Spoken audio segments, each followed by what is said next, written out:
Hello and welcome to Cric Chat Venkatesh. మొన్నటి IPL mega ఆక్షన్లో Telugu రాష్ట్రాల నుంచి ఎంతమంది క్రికెటర్స్ ఉన్నారు అని చూస్తే చాలా తక్కువ మంది ఉన్నారు, very few. Course Tilak Varma, Nitish Kumar Reddy వీళ్ళిద్దరూ రిటైన్ ప్లేయర్స్లో ఉన్నారు. మహమ్మద్ సిరాజ్ కూడా మంచి బీట్ వచ్చింది, అతను కూడా ఆక్షన్లో అతను పిక్ చేశారు. అతనితో పాటు మరొక నలుగురు క్రికెటర్స్ కూడా ఆక్షన్లో వాళ్ళని కూడా సెలెక్ట్ చేయడం జరిగింది. దాంట్లో పైలా అవినాష్, లాస్ట్ టైం కూడా ఉన్న Shaik Rasheed from Guntur, Venkata Satyanarayana Raju and Tripurani Vijay. So వీళ్ళు నలుగురు కూడా సెలెక్ట్ అయ్యారు, బాగానే ఉంది. కానీ ఇక్కడ మనం అబ్జర్వ్ చేయాల్సిన విషయం ఏంటంటే Siraj of course is an international cricketer. Siraj ఒక్కడే హైదరాబాద్ క్రికెట్ అసోసియేషన్ నుంచి, అంటే తెలంగాణ రాష్ట్రం నుంచి సెలెక్ట్ అయిన వాడు సిరాజ్ ఒక్కడే. Tilak Varma is already there. Andhra నుంచి కొత్త కుర్రాళ్ళు అంటే యంగ్స్టర్స్లో ఎవరైతే ఇంటర్నేషనల్ క్రికెట్ ఆడకుండా ఉన్నారో వాళ్ళలో సెలెక్ట్ అయిన వాళ్ళు ఆంధ్ర క్రికెట్ అసోసియేషన్ నుంచి వచ్చారు. నేను చెప్పిన అవినాష్ కానీ, సత్యనారాయణ రాజు కానీ, విజయ్ కానీ, రషీద్ కానీ, వీళ్ళు ఆంధ్ర క్రికెట్ అసోసియేషన్ నుంచి, అంటే ఆంధ్ర రాష్ట్రం నుంచి సెలెక్ట్ అయ్యారు. సో నిజంగా ఇది తెలంగాణ రాష్ట్రానికి, హైదరాబాద్ క్రికెట్ అసోసియేషన్కి సిగ్గుచేటు. ఎవరైతే హైదరాబాద్ క్రికెట్ అసోసియేషన్ పెద్దలు ఉన్నారో వాళ్ళందరూ కూడా సిగ్గుతో తల వంచుకోవాలి. అంటే ఒక్కరంటే ఒక్కరు కూడా లేరా? లాస్ట్ టైం మినీ ఆక్షన్లో ఒకరిద్దరు వచ్చారు, హైదరాబాద్ నుంచి సెలెక్ట్ అయ్యారు. అంటే హైదరాబాద్ కాదు, తెలంగాణ రాష్ట్రం నుంచి, హైదరాబాద్ క్రికెట్ అసోసియేషన్ దాని పేరు, తెలంగాణ రాష్ట్రం నుంచి ఒక్క క్రికెటర్ కూడా లేడా, కొత్త cricketer other than Siraj and Tilak Varma. కొత్తగా ఎవరు ఎమర్జ్ కావట్లేదా? సరే, ఇక్కడ ఏదో రాజకీయాలు అనుకుంటే ఐపీఎల్లో వాళ్ళు టాలెంట్ ఉంటే తీసుకుంటారు కదా. ఐపీఎల్లో మోస్ట్లీ టాలెంటే జరుగుతాయి చాలా వరకు, బై అండ్ లార్జ్ టాలెంట్ వల్లనే సెలెక్ట్. కానీ టాలెంటెడ్ క్రికెటర్స్ లేరా? లేకపోవడానికి కారణం ఏంటి? లేకపోతే వీళ్ళకి టాలెంట్ ఉన్నా వీళ్ళు తమ టాలెంట్ని ప్రూవ్ చేసుకోవడానికి వీళ్ళు సరైన వేదిక లేదా? అది మనకి ప్రశ్న. నిజంగా చాలా ఆశ్చర్యం. ఎందుకంటే హైదరాబాద్లో ఇన్ని క్రికెట్ అకాడమీస్ ఉన్నాయి, బోల్డంత క్రికెట్ ఆడతారు. హైదరాబాద్ బయట తెలంగాణ రాష్ట్రంలో మిగతా చోట్ల సరైన గ్రౌండ్స్ లేవు, అకాడమీస్ లేవు, కోచెస్ లేరు, అది వేరే విషయం.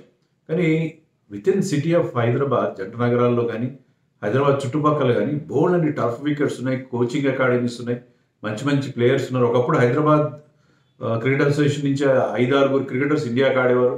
మొయినుద్దౌలా టోర్నమెంట్కి మొత్తం దేశవ్యాప్తంగా వచ్చి ఈవెన్ ఫారిన్ క్రికెటర్స్ వచ్చి ఇక్కడ ఆడేవారు. Hyderabad was regarded as one of the top cities in cricket. అది చరిత్ర చెప్తున్న విషయం. ముంబై, చెన్నై తర్వాత హైదరాబాద్కి అంత మంచి పేరు ఉండేది. కానీ ఇప్పుడు ఏంటి ఇంత దారుణమైన పరిస్థితి? దీనికి ఎవరు, who is responsible for this? ఇంకెవరు? హెచ్సిఏనే రెస్పాన్సిబుల్ ఫర్ హెచ్సిఏనే, స్క్వేర్లీ హెచ్సిఏ. హైదరాబాద్ క్రికెట్ అసోసియేషన్లో ఉన్న రాజకీయాలు, అక్కడున్న అవినీతి, కరప్షన్లో కూరుకొని పోయింది హైదరాబాద్ క్రికెట్ అసోసియేషన్. ఇంకోటి ఏంటంటే వీళ్ళకి మన దగ్గర మంచి మంచి క్రికెటర్స్ ఉన్నారు, లేరని కాదు. ఈవెన్ మన డొమెస్టిక్ టోర్నమెంట్స్లో కూడా some of them are doing extremely well. అయితే ప్రాబ్లం ఎక్కడ వస్తుందంటే, మీకు ఐపీఎల్కి మీకు సెలక్షన్ ఎలా జరుగుతుంది? బేసిక్గా మీరు చూడండి, టీవీలో బాగా చేసిన వాళ్ళు, కమెడియన్స్ టీవీ షోస్లో, కామెడీ షోస్లో చేసిన వాళ్ళు వాళ్ళ సినిమాల్లో ఛాన్స్ వస్తుంది. అలాగే మీరు ఒక లీగ్ ఉంటే, మీ రాష్ట్రంలో ఒక లీగ్ ఉంటే, ఆ లీగ్లో మీరు బాగా ఆడితే దాని నుంచి మీరు సెలెక్ట్ అవుతారు. ఇప్పుడు నటరాజన్, వరుణ్ చక్రవర్తి వీళ్ళు ఎలా వచ్చారు? తమిళనాడు ప్రీమియర్ లీగ్ నుంచి వచ్చారు, టీఎన్పిఎల్. వాళ్ళు సక్సెస్ఫుల్గా చాలా సంవత్సరాలుగా చాలా పెద్ద ఎత్తున తమిళనాడు ప్రీమియర్ లీగ్ జరుగుతున్నారు. కర్ణాటకలో ఒకప్పుడు కర్ణాటక ప్రీమియర్ లీగ్ ఉండేది, ఇప్పుడు మహారాజా కప్ అని జరుగుతుంది. ఇలాగా దేశవ్యాప్తంగా 18 నుంచి 20 దాకా లీగ్స్ ఉన్నాయి. కశ్మీర్లో ఉంది, ఒరిస్సాలో ఉంది, పుదుచ్చేరిలో ఉంది state T20 league,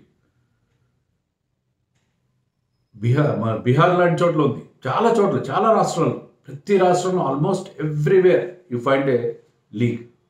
but not in Telangana, or not organised by HCA, Hyderabad cricket association. ఇక్కడ లేదు. మన సదరన్ స్టేట్స్ తీసుకోండి, కర్ణాటకలో ఉంది, కేరళలో ఇయర్ స్టార్ట్ అయింది, తమిళనాడులో నేను ఆల్రెడీ చెప్పాను, ఆంధ్రాలో ఉంది. ఆంధ్ర ప్రీమియర్ లీగ్ వాళ్ళు గత 3 సంవత్సరాలుగా జరుపుతున్నారు, సక్సెస్ఫుల్గా జరుపుతున్నారు 3 సంవత్సరాలుగా. సో అన్ని చోట్ల ఉన్నాయి, ఒక్క తెలంగాణ రాష్ట్రంలో మాత్రం లేదు. సదరన్ స్టేట్స్లో, నార్త్లో కొన్ని చోట్ల లేదు. చెప్తున్నారు, కశ్మీర్లో కూడా ఉన్నది, కశ్మీర్లో కూడా ఉంది. చాలా చాలా రాష్ట్రాల్లో మనకి కనిపిస్తుంది.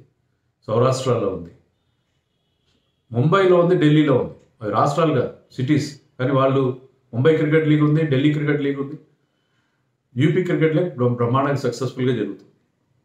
ఎందుకని మన ఉత్తరాఖండ్లో కూడా ఉంది. ఉత్తరాఖండ్లో నుంచి ఎవరు క్రికెటర్స్ ఎవరు పెద్దగా మనం పేరు కూడా విన్నాం. ఉత్తరాఖండ్ లాంటి చోట్ల కూడా they have a state T20 league. So అక్కడి నుంచి ప్లేయర్స్ ఎమర్జ్ అవుతున్నారు. ఇప్పుడు స్వస్తిక్ చికారా, సమీర్ రిజ్వీ వీళ్ళందరూ ఎక్కడి నుంచి వచ్చారు? వాళ్ళందరూ ఆ లీగ్స్లో ఆడిన క్రికెటర్సే. మనోజ్ బండాగే ఇప్పుడు ఆర్సీబీకి సెలెక్టెడ్. అతను because he has done well in Maharaja cup, వాళ్ళ స్టేట్ T20 లీగ్లో బాగా ఆడబట్టి అతనికి అవకాశాలు వచ్చింది. ఇలా చాలామంది ఇప్పుడు ప్రియాన్ షారియా అనే ఢిల్లీ ప్రీమియర్ లీగ్లో అతను ఒక ఓవర్లో 6 సిక్సర్స్ కొట్టాడు. Now he got a good IPL bid, ₹1 కోటి పైగా అంతా వచ్చింది. సో వీళ్ళందరూ కూడా వాళ్ళకి అదొక వేదిక, ఒక forum to get selected to IPL. మరి మనకెందుకు లేదు? ఒక్కసారి జరిపారు 2018లో, అది TTL అని జరిగింది. తెలంగాణ T20 లీగ్ అనే పేరు మీద ఒక T20 లీగ్ జరిగింది. దాంట్లో నేను కామెంటరీ చేశాను. అది ఇనాగ్రేషన్ కపిల్ దేవ్ వచ్చాడు. కపిల్ దేవ్ నేనే టాస్ కూడా వేయించాను అప్పుడు. సో అది చాలా బాగా జరుగుతుంది, మంచి కాన్సెప్ట్ అని నేను చాలా హ్యాపీగా ఫీల్ అయ్యాను. కానీ దట్ డిడ్ నాట్ కంటిన్యూ. ఒక్క సంవత్సరంతో ఆ ముచ్చట తీరిపోయింది. ఈ లీగ్స్కి పెద్ద ఖర్చు పెట్టాల్సిన అవసరం కూడా. ఆయన ఖర్చు ఏంటి? వీళ్ళకి బోల్డెన్ వందల కోట్ల రూపాయలు మీకు BCCI వీళ్ళకి ఇస్తుంది. మన స్టేట్ క్రికెట్ అసోసియేషన్స్కి BCCI ఎవ్రీ ఇయర్ ₹100 కోట్ల దాకా వాళ్ళు అక్కడి నుంచి వస్తాయి, BCCI నుంచి. IPL ద్వారా వాటి ద్వారా వచ్చిన డబ్బులన్నీ కూడా వీళ్ళు రాష్ట్రాలకి ఇస్తారు, స్టేట్లో క్రికెట్ డెవలప్ చేయడం కోసం ఇస్తారు. అయినా ఈ లీగ్స్ జరపడం, లీగ్స్ చాలా కమర్షియల్ బేస్లో జరుగుతాయి. నేను కూడా ఒక తెలంగాణ ప్రీమియర్ లీగ్ అనే దాంట్లో టెక్నికల్ డైరెక్టర్గా లీగ్ కండక్ట్ చేసాం. 2 years చేరుతాం ఆ లీగ్. సో లీగ్స్ జరపడంలో ఏం లేదు, మీరు ఫ్రాంచైజెస్ ఉంటారు. ఇలాగైతే IPLకి ఉన్నట్టే సెల్ఫ్ ఫైనాన్సింగ్ లీగ్స్లో మీకు ఆ ఫ్రాంచైజెస్ వాళ్ళ మేజర్ ఖర్చులని వాళ్ళే పెట్టుకుంటారు. మీరు ఓన్లీ వాళ్ళకి ఒక వేదిక క్రియేట్ చేయాలంతే. మీరు మార్కెటింగ్ చేయడానికి కూడా, మీకు ఫ్రాంచైజీలు తెచ్చిపెట్టడానికి కూడా ఈవెంట్ మేనేజర్స్ ఉంటారు. వాళ్ళు చూసుకుంటారు. చాలా ఇప్పుడు స్పోర్ట్స్ మేనేజ్మెంట్ అనేది it's big subject now in India. So మీరు చేయాల్సింది ఏం లేదు. మీరు ఆ లీగ్ని కనుక మీరు BCCI నుంచి పర్మిషన్ తెచ్చుకుంటే సరిపోతుంది. కానీ అలా ఎందుకు చేయట్లేదు? నేను కొన్నేళ్ల క్రితం అడిగాను. అప్పుడు స్టేట్ క్రికెట్ అసోసియేషన్, అదే SCA పెద్దలను అడిగాను నేను, ఎందుకు మన స్టేట్లో ఎందుకు చేయట్లేదు అడిగితే వాళ్ళు ఏం చెప్పారంటే, అప్పట్లో ఎక్కువ లేవు. కర్ణాటక ప్రీమియర్ లీగ్ 1-2 లీగ్సే ఉన్నాయి, తమిళనాడు కూడా ఉంది. వాళ్ళు ఏం చెప్పారంటే, అప్పుడు SCA పెద్దలు నాతో చెప్పారు ఏంటంటే, BCCI ఇష్టపడట్లేదు, IPLకి పోటీగా ఉంటాయి లీగ్స్ అని చెప్పి వాళ్ళు ఇవ్వట్లేదు. కొంతమంది శ్రీనివాసన్ ఉన్నాడు తమిళనాడులో, కర్ణాటకలో బ్రిజేష్ పటేల్ ఉన్నాడు. They are powerful in BCCI. వాళ్ళు ఏంటంటే వాళ్ళ పర్సనల్ పలుకుబడి ఉపయోగించి వాళ్ళు ఆ లీగ్స్ తెచ్చుకున్నారు. అది అన్ని చోట్ల కావట్లేదు అన్నారు. అది అప్పటి సంగతి. కానీ కరెంట్లీ మనం చూస్తే ఏంటంటే, ప్రతి ఒక్క రాష్ట్రంలో, లేకపోతే even union territories like Pondicherry లాంటి చోట్ల కూడా, ఢిల్లీలో కూడా లీగ్స్ జరుగుతున్నాయి. ఇప్పుడు BCCI అలాంటి పర్మిషన్ ఇవ్వకపోవడాలు ఏమీ లేదు. సో మరి ఎందుకు మన దగ్గర లీగ్ కోసం కనీసం ప్రయత్నాలు కూడా చేయట్లేదు? అజరుద్దీన్ ప్రీవియస్ SCA ప్రెసిడెంట్, అతనున్న పీరియడ్లో చాలా అవకతవకలు జరిగాయి. బోల్డ్ అని కరప్షన్ ఛార్జెస్ రావడంతో పాటు ఏమాత్రం అతని పీరియడ్లో, అఫ్కోర్స్ కోవిడ్ కొంత ఉన్నది, ఓకే ఒప్పుకుంటాం. కానీ స్టిల్ గేమ్ డెవలప్మెంట్ కానీ, ఇలాంటి ఇన్ఫ్రాస్ట్రక్చర్ క్రియేషన్ కానీ, స్టేడియంలు తయారు చేయడం కానీ, లేకపోతే అకాడమీలు ఏర్పాటు ఏమీ చేయలేదు. ఇలాంటి లీగ్స్ కూడా పెట్టలేదు. పైగా కేసులు మిగిల్చారు. I spoke to the present SCA president Jaganmohan Rao గారితో మాట్లాడాను ఫోన్లో. ఆయన అడిగాను, ఎందుకని మీరు లీగ్ పెట్టలేదంటే, మేము ప్రయత్నాల్లో ఉన్నాము, జనవరిలో బహుశా మేము మా AGM జరిపి AGMలో ప్రపోజల్ పెట్టి అప్రూవల్ తీసుకొని BCCI నుంచి పర్మిషన్ తెచ్చుకొని మేము లీగ్ స్టార్ట్ చేయడానికి సిద్ధంగా ఉన్నాము అని నేను చెప్తున్నాను. గుడ్ థింగ్, ఓకే ఇప్పటికైనా. కానీ ఆయన వచ్చి ఆల్మోస్ట్ 1 year అవుతుంది. నేను అదే అడిగాను, మరి ఇన్ని రోజులు ఎందుకు పెట్టలేదు మీరని అడిగాను. అడిగితే కేసులు ఉన్నాయి కదా, ఇక్కడ చాలా కేసులు అవుతున్నాయి, BCCI నుంచి పర్మిషన్ తెచ్చుకోవడం కష్టం అవుతుంది, మేము మా టైం అంతా కూడా ఈ కేసులు ఫైట్ చేయడంలో అయిపోతుంది. అలా కాకుండా ఈ కేసులు, ఈ కరప్షన్ ఛార్జెస్ వల్ల కోర్టు ఇంటర్ఫీరెన్స్ ఉంది, మాకు ఫ్రీ హ్యాండ్ లేదు, కోర్టు ఆదేశాల మేరకే మేము SCA నడిపించాల్సి వస్తుందని చెప్పి కొన్ని ఇబ్బందులు ఉన్నమాట నిజమే. కానీ where there is a will there is a way. ఖచ్చితంగా. ఎందుకు కేసులు ఓన్లీ SCA మీదనే ఉన్నాయా? కశ్మీర్ అసోసియేషన్లో బోల్డని కుంభకోణాలు ఉన్నాయి, బోల్డని కాంట్రవర్సీస్ ఉన్నాయి, బోల్డని స్కామ్స్ ఉన్నాయి, వాళ్ళు జరుపుకుంటారు. సో మీరు కనుక సిన్సియర్గా అనుకుంటే ఈ పాటికే ఒక లీక్ జరిగి ఉండేది. సరే, better late than never. I believe in the sincerity of the present setup. ఇప్పుడున్న జగన్మోహన్ రావు గారికి మిగతా ఆఫీస్ బేరర్స్కి మధ్య కూడా సత్సంబంధాలు లేవు, అది అందరికీ తెలిసిన ఓపెన్ ఫ్యాక్ట్ అది. బట్ స్టిల్ వీళ్ళు కొంత సిన్సియారిటీ ఉన్నట్టుగా కనిపిస్తుంది. చూద్దాం, వాళ్ళు మనం అన్నట్టుగానే, జగన్మోహన్ రావు గారు అన్నట్టుగానే మరి జనవరిలో ఏమైనా ప్రకటిస్తారేమో. Let us hope that happens. ఎందుకంటే సరే, కేసులు ఉన్నాయి, బోల్డని కేసులు ఉన్నాయి, సిబిఐ కేసులు ఉన్నాయి, ఏసీబీ కేసులు ఉన్నాయి, అన్నీ కూడా పెండింగ్ ఉన్నాయి, కోర్టుల చుట్టూ తిరుగుతున్నాం.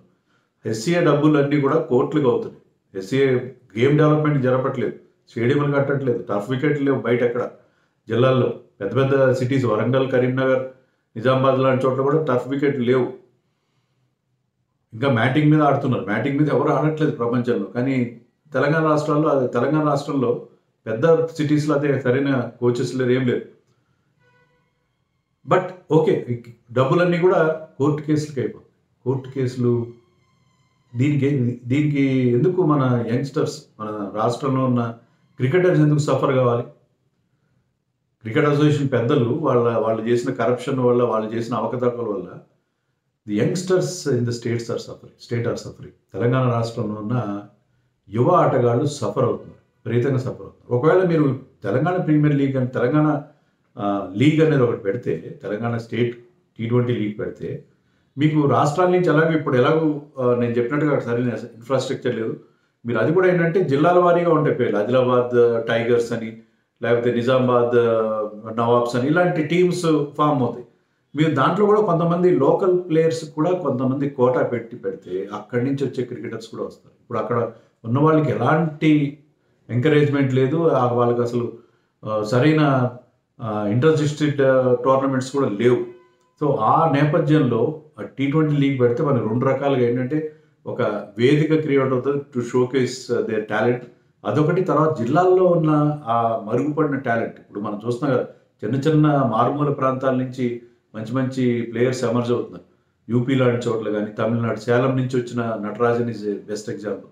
సో మనకి సిటీస్ నుంచే కాకుండా బయట కూడా బోల్డంత టాలెంట్ ఉంటుంది, బయట కూడా మంచి క్రికెటర్స్ ఉంటారు.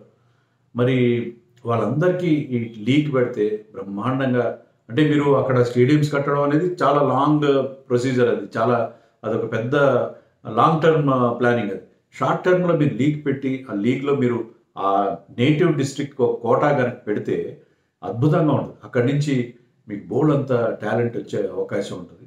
సో బెస్ట్ థింగ్ అది లీగ్ కోసం. మరి జగన్మోహన్ రావు గారు వాళ్ళ మిగతా ఎస్సీఏ పెద్దలు ఏం చేస్తారో నాకు తెలియదు. అర్జెంటుగా తెలంగాణ రాష్ట్రంలో ఒక T20 లీగ్ పెడితే, అప్పుడు నెక్స్ట్ IPL ఆక్షన్ అప్పుడు మనం కూడా చెప్పుకుంటాం, మన స్టేట్ నుంచి మంచి ప్లేయర్స్ ఎమర్జ్ చేయాలని చెప్పుకుంటాం కదా.